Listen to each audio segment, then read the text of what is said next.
Ya, selamat malam Bapak Ibu. Kita membahas masalah-masalah parenting dan hari ini saya dengan Pak Bram Swindun dari ACT University International Ministry. Ya, kasusnya begini. Malam Pak Jarod dan Pak Bram, saya nomor 1, usia berapa anak bisa dilihat talenta atau kecerdasannya? 2, usia berapa anak bisa konsisten dengan apa yang mereka sukai? 3, jika anak kita suka suatu kegiatan, contoh kursus balet, namun di tengah-tengah jalan 2-3 tahun ikut les lalu berhenti. Oke, mungkin kita langsung bahas kasusnya yang ketiga ya, nomor 1, nomor 2 tadi saya singgung dalam membahas assessment mengenai tahun-tahunnya. Jadi kita jawab kasusnya saja. Jadi kita bahas, Pak, anak saya jika anak menyukai suatu kegiatan, contoh kursus balet, namun di tengah jalan udah 2-3 tahun ikut les pengen berhenti. Alasannya karena semakin sulit. Saya berikan break saja. Ya, jadi bukan berhenti, tapi jeda, istirahat saja sebentar. Dan kemudian meminta anak menyelesaikan program tersebut hingga selesai. Karena saya berprinsip, jika anak bertemu kesulitan lalu ingin berhenti, akan membiasakan anak untuk skip the process. Apakah sikap itu benar atau malah tidak memberikan kebebasan pada anak? Nah, menurut saya menarik pertanyaan yang ketiga ini daripada yang 1-2 udah sempat dibahas dan terjawab, tapi yang 3 ini kita bahas. Ya, silakan Pak Bram. Iya, makasih. Pertanyaan saya dulu ke yang bertanya nih ya. Ada di sini, semoga orangnya ada di sini ya Pak. Nggak apa-apa, bahas langsung aja karena jadi dengan data yang ada, pertanyaan yang ada, kita langsung bahas saja. Iya, oke. Apakah bisa jadi ya anak ini balet karena justru dorongan orang tuanya atau keinginan orang tuanya, bisa juga ya. Tapi semoga ini memang minat daripada anak yang mau dikembangkan jadi kemampuan gitu kan. Nah, ya, tadi jika anak menyukai, jadi berawal dari anak menyukai. Anak menyukai suatu kegiatan, contohnya balet. Jadi anak suka, tapi di tengah jalan berhenti. Pertanyaannya ke sikap ya, apakah sikap orang tua ini yang akan menganggap bahwa oke, dia berhenti ini jeda, tapi nanti dia harus lanjutkan supaya jangan ada mentalitas skip ya. Sebetulnya motivasi seperti itu atau tujuan seperti itu bagus juga ya, jadi nggak ada yang salah sebetulnya di situ gitu ya. Tapi balik lagi bahwa seperti yang saya sudah bagikan sebelumnya, pertama, anak-anak itu tentu tidak harus di satu minat kemampuan tertentu atau kecerdasan tertentu. Kalau mungkin dia mau explore lagi hal-hal yang lain, ambil juga dia menyelesaikan yang sekarang ini dia sedang tekuni, ya bisa juga jalan paralel, atau bisa juga dalam waktu bersamaan ada beberapa skill yang dia pelajari. Karena dunia kita seperti itu sudah saya sebut sebelumnya, itu dunia yang serba perubahan yang begitu cepat, serba tidak pasti, serba menuntut skill dan kualifikasi yang lebih tinggi. Nah, yang kompetitif, itulah sebabnya maka perlu sekali dia perlu punya beberapa kemampuan-kemampuan atau skill-skill yang lain seperti itu ya. Jadi pertanyaan Bapak atau Ibu bahwa apakah attitude saya seperti itu betul supaya anak jangan memiliki mentalitas skip, saya setuju juga ya, tapi jangan dipaksakan kalau memang ada faktor. Contoh ya, anak saya Geraldi sejak kecil dia udah punya kinestetiknya cukup kuat, anak saya yang kedua ya. Di sekolah dia diandalkan tuh bidang-bidang olahraga, perlombaan-perlombaan atau pertandingan yang ada hubungannya dengan olahraga. Dia selalu mewakili sekolah. Dan dia sangat kuat minatnya di sepak bola pada waktu itu. Dan akhirnya kami kasih sekolah sepak bola. Kami sekolahkan dia di sekolah sepak bola. Kami fasilitasi itu, tetapi kemudian dia itu minta untuk tidak lagi mau melanjutkan sekolah sepak bolanya. Ya. Faktornya apa? Faktornya lingkungan, teman, dan sebagainya yang kurang kondusif buat dia. Dia kurang nyaman dengan situasi di lingkungan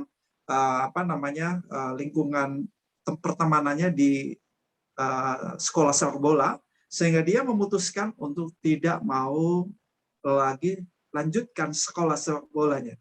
Nah, di sini kita juga sebagai orang tua, kita berharap, oke, kalau memang itu minat dia, kita dukung, kita support untuk menjadi sebuah skill, sebuah kemampuan.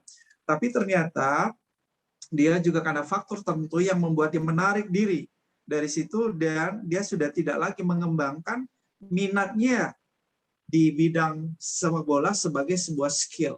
Nah, kita nggak bisa paksakan juga sebagai orang tua. Mungkin ada faktor-faktor X, faktor-faktor yang menyebabkan dia seperti itu. Nah, bagian ini kita mesti cari tahu. Tapi poinnya adalah bahwa supaya anak menjadi maksimal, maka kita juga harus memberi dia ruang kebebasan untuk membuat pilihan seperti itu. Ya, itu jawaban saya.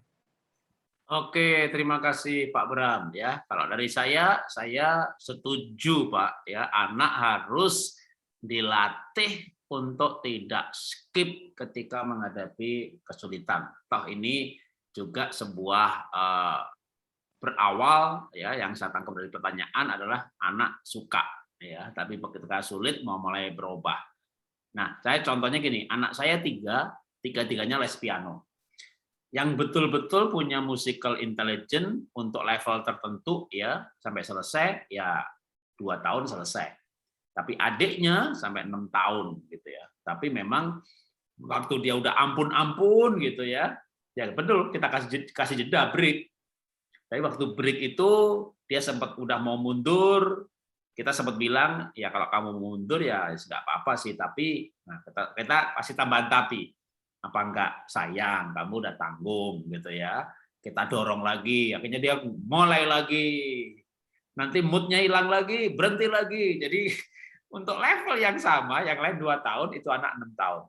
Oke, dan tentu dia akan, apalagi piano ya, menurut saya balet juga nggak jauh beda. Maka kalau saya yang betul-betul kita alami kan anak saya, tiga-tiganya les piano. Karena waktu itu saya mengambil keputusan itu untuk penyeimbangan otak kiri kanan. Lalu piano itu apalagi kalau dia suka yang jenis musik klasik ya, klasiknya apalagi Mozart. Jadi musik Mozart itu tidak sekedar musik, tapi bisa untuk terapi otak, dan kita tahu otaknya Mozart bagus banget. Nah, singkatnya anak yang paling kecil aja yang moodnya paling jelek dan berhenti beberapa kali. Dan tentu memang sedikit saya paksa, dalam arti kita orang tua sedikit paksa untuk tujuan yang seperti Bapak katakan tadi, tidak skip proses kalau dia awalnya mau dan senang, ya, dan dia sempat ampun-ampun tapi tetap terus, walaupun paling kita motivasinya begini, Papa Mama rela bayar kamu lebih lama, ya, kalau yang kakak 2 tahun, kamu udah 3 tahun, terus lagi tahun depan lagi kakak yang lain 2 tahun, kamu 4 tahun, nggak masalah 4 tahun, tapi kamu harus berjuang untuk hal itu. Ya, kita motivasi terus. Oke, singkat cerita sampai 6 tahun. Oke, singkat cerita sekarang udah lulus kuliah, sudah bekerja. Nah, waktu kuliah saja, ketika dia di Australia sendirian, dia bisa main piano. Ketika dia sekarang ini bekerja, ada masalah, dia bisa main piano.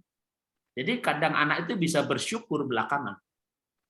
Yeah. Saya pernah berjumpa juga dengan orang lain yang anaknya dipaksa ya sejenis dengan balet kalau nggak salah, waktu dia ke Singapura, dan dia benar-benar berjuang dengan air mata. Dan kalau kita melihat kisah-kisah dari pemenang-pemenang Olimpiade ya, nggak ada yang latihannya itu ya terserahlah, kalau nggak selesai ya berhenti, nggak ada.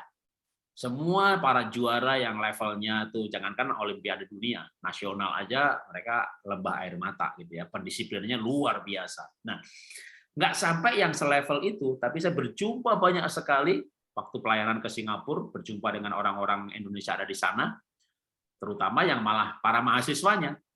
Waduh, mereka kebanyakan bersyukur ketika dipaksa orang tuanya les-les tertentu seperti masak, piano, balet, ya, bahkan beberapa les seperti matematika. Kenapa? Ini ketika di Singapura orang tuanya kena COVID atau sebelum COVID kan milenial kills everything ya, pandemi shifting. Orang tuanya pada bangkrut, nggak bisa kirim duit lagi, yang nggak punya skill-skill untuk ngelesin, pulang kampung, sekolahnya berhenti.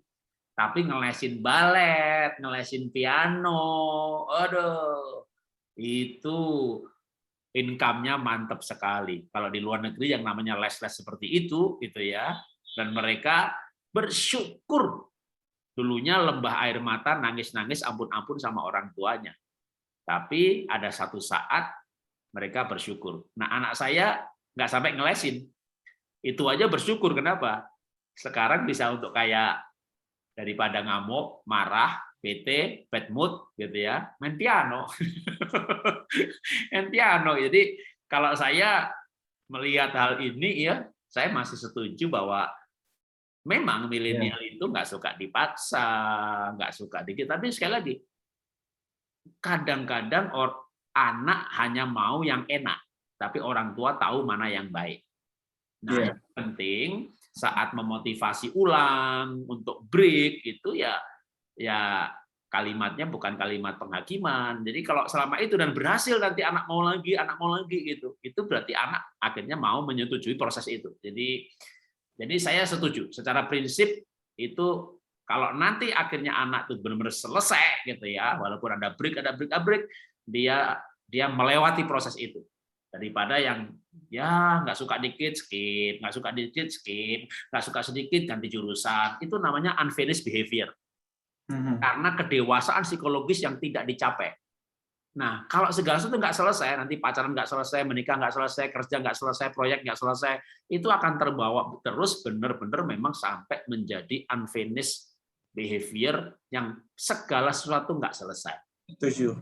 Jadi itu saya agak sedikit kayak kuno prinsip dalam hal ini, tetapi berbeda. Kalau mau milenial gayanya, kalau mau milenial ngopi sama anak, sepedaan bareng gitu. Tapi ketika bergaya milenial bersama dengan anak, ajari mereka untuk stick on the project. Fighting spirit ya, finish well. Untuk itu nanti anaknya akan jauh lebih punya fighting spirit, punya konsistensi, menghargai proses, konsistensi itu akan didapat semuanya karakter-karakter seperti itu ya.